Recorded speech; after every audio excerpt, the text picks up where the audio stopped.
लोहनेर येथील मराठा विद्याप्रसारक समाज संस्थेच्या अभिनव बालविकास मंदिर, जनता विद्यालय व विज्ञान कनिष्ठ महाविद्यालयाच्या प्रांगणात 75वा भारतीय प्रजासत्ताक मोठ्या उत्साहात व भक्तिमय वातावरणात साजरा करण्यात आला। सदर कार्यक्रमाप्रसंगी माध्यमिक शालेय समिती अध्यक्ष भैयासाहेब देशमुख, सरपंच निंबा धामणे, व्यवस्थापन समिती अध्यक्ष दीपक देशमुख, शालेय समिती सदस्य पंडित निकम, दिगंबर कोठावदे, प्रतिलाल परदेशी, कमलाकर नेरकर, दादाजी शेवाळे, फुला जाधव, डॉक्टर सुभाष आहेर, नितीन आहेर, अनंत शेवाळे, अविनाश महाजन, जितू पाटील, अशोक आहेरे, किशोर जाधव, राकेश जाधव, जकीर मंसुरी आदींसह पालक, ग्रामस्थ, मुख्याध्यापक बी के जाधव आणि पर्यवेक्षक बी एस निकम आदी व्यासपीठावर उपस्थित होते। मुख्याध्यापक बी के जाधव यांनी प्रास्ताविकातून प्रजासत्ताक दिनाविषयी माहिती देत तो साजरा करण्यामागचा हेतू सांगितला।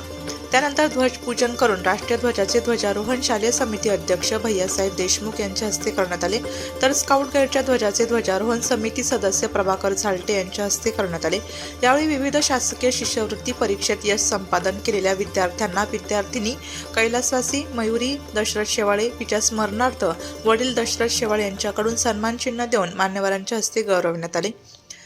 तसेच विद्यालयाचे उपक्रमशील शिक्षक सुनील एखंडे यांना भावना आणि युनिटी शैक्षणिक सामाजिक संस्था नाशिक यांच्या वतीने राष्ट्रीय जीवन गौरव कृतज्ञता पुरस्कार मिळाल्याबद्दल मान्यवरांच्या हस्ते सत्कार करण्यात आला। कार्यक्रमाचे नियोजन सांस्कृतिक समितीच्या वतीने करण्यात आलं। कार्यक्रम यशस्वीपणे पार पाडण्यासाठी सर्व शिक्षक व शिक्षकेतर सेवक वृंदांनी सहकार्य केले। सूत्रसंचलन सांस्कृतिक समिती प्रमुख सुनील एखंडे यांनी केले, तर राकेश थोरात यांनी आभार मानले।